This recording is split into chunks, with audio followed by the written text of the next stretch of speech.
hot day, en route on a convoy mission in Iraq. It's November 2004, and Sergeant Lance Royce is in that vehicle. Went off about 5 to 10 feet from the door. His Humvee was pelted with shrapnel. I was disoriented, had trouble walking at first and everything. The truck and the crew made it back to Fallujah, and Sergeant Royce was immediately checked by medical staff. I was determined to have a moderate to severe concussion. After 3 days, I was released back to my unit and continued the fight.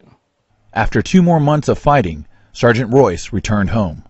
I came back where I continued to try and work on my college, but I was having some struggles. I kept that to myself for the most part because I just thought they were migraines. I didn't think anything of it. In fact, Royce wasn't flagged until he was being screened for his next deployment. I went through, got a CAT scan, MRI done. They noticed that I had a scarring on the front of my brain. Sergeant Royce started receiving treatment for his traumatic brain injury and also the okay to stay in the Army, which is good because I had finished my college enough to drop my OCS packet, and that's when I got accepted to Officer Candidate School. He's now a captain and is receiving treatment for his wounds. I'm glad that the Army's finally recognized that it is a legitimate combat wound. And now the Army also recognizes it as meeting the requirements for being awarded the Purple Heart.